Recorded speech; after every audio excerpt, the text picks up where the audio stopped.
Now, for a closer look at today's main global sports stories, I'm joined by sports broadcaster Ade Olajide. Ade, let's start with the Euro qualifiers. England maintained their 100% record with an exciting 3-2 win away at Slovenia.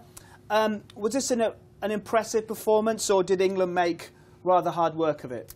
It was an impressive performance in terms of the attacking prowess that England showed, the movement of the ball with the likes of Sterling, Henderson.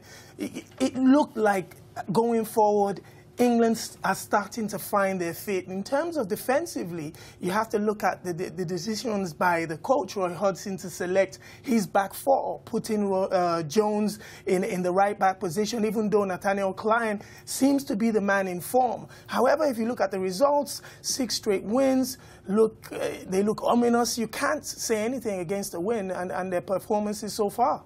And a word on Jack Wilshere, 2 sublime goals, yet he struggled for Arsenal all season with both form and fitness, hasn't he? Yes, he has. It's 28 games for England, and he's finally found the net once, and what do you know, he scored the goal the second time as well. Yes, Wayne Rooney made a point at the end of the match that if Jack Wilshere remains fit for the entire season, England will enjoy his performance in the midfield. And if you see the sublime goals as well, you know he has got the talent to really, really shine on that stage. However, his fitness is the main concern. I'm sure Arsene Wenger will be kicking his head, thinking, how come he's never played that many games for us this season? Yes, I'm sure he will. As you mentioned, England haven't lost a game since this season, in fact, ever since the shambolic World Cup. Is this team improving, or does this actually reveal the mediocrity of the group England are in? A lot of people are talking about experience. Experience will definitely come to the fore when you're looking at some of the young players that they've got. Sterling, Henderson, these are players that have now started to find their feet in the national team. The performances, like you said, haven't gone a whole season unbeaten. First time since 1974, I think it is. They are starting to find their feet.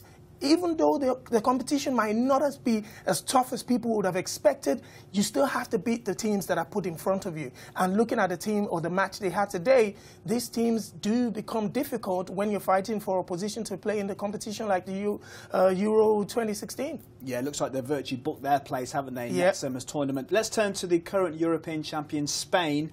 They eked out a pretty narrow 1-0 win away at Belarus. The champions still not really at their best, are they?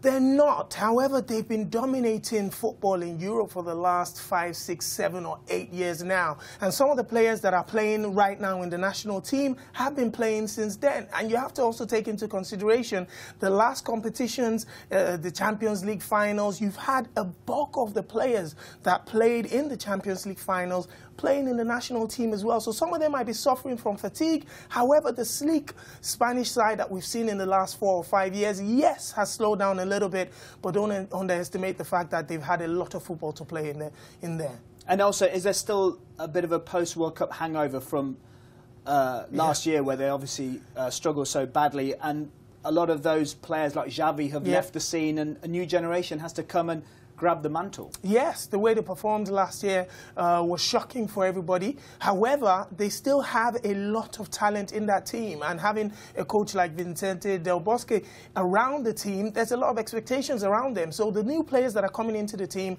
are just looking to gel, and then they're starting to build the new team now, and of course it will slowly start to trickle over before they find the same form that they had a couple of years ago. Let's turn to the other perhaps big surprise of the evening. That's the defeat for Russia, which heaps pressure on Fabio Capello. They lost at home to Austria. Their hopes of qualifying really now in the balance following that dismal World Cup campaign. How much pressure is Capello under? He's under a lot of pressure. However, he signed an extension to 2018, and he's receiving a salary of £7 million annually that they have to borrow money from some of the billionaires to pay him his salary. So although he's under pressure, they still can't do anything with him because of the financial constraints. If they sack him now, they have to pay a lot of money. Is he worth the money, though? With the records that he's had in club football, yes, he is a big-time player. However, in the national scene, he hasn't really done it enough. He didn't do well for England, and going over to Russia where expectations are high, I don't think he deserves that. And do you expect him to still stay in the job simply because they can't afford to sack him, even if they don't qualify? Yes, I think he's going to stay in the job, even though they can't afford him. OK, Ade, we'll have to wait and see what the Russian Federation do.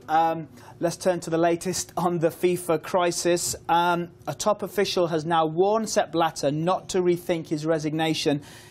This follows reports in Switzerland suggesting Blatter may try and hold on to power. Yeah. Surely he wouldn't, would he? Everybody would think he wouldn't. However, if you've looked at the last couple of days in terms of the media attention on the FIFA crisis, it's kind of quietened down a little bit. Since the fact that Sepp Blatter announced that he'll be stepping down, it seems everybody's like they breathed a sigh of relief and now they're looking into the future. However, you know, now that everything is a little bit quiet, once this report came out that Sepp Blatter might be thinking of a different way to grab power, I think that is impossible because the eyes of the entire world is on this particular seat. He wouldn't do that now. Now, apparently the reason for the possible Blatter U-turn, and obviously this is only still a report, is that he still holds a lot of sway in both the Asian and African federations.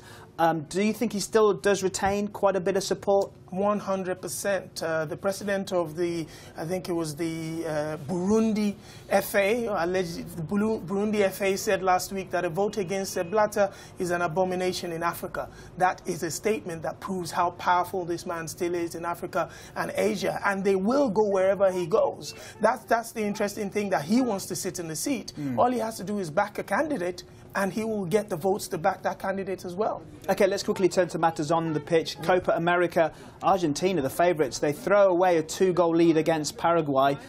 A side blessed with so much attacking talent. Are they suspect defensively?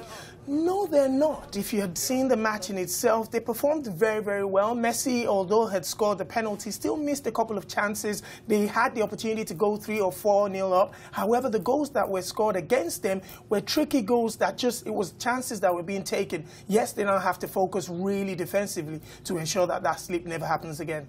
And as we revealed in our quiz question, 23 years since Argentina have won an international tournament.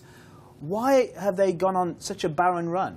Because they've had internal politics over the last couple of years. They've dropped the likes of Carlos Tevez. Messi has been the main man, criticism from the likes of Maradona. But now they've brought the two main forces in the same team. It looks like they might be settled now and perhaps could be able to do it. It's just the politics. He has to leave the team. We'll have to wait and see if Argentina do indeed end that barren run. Ade, pleasure having you here on the Global Sports Report.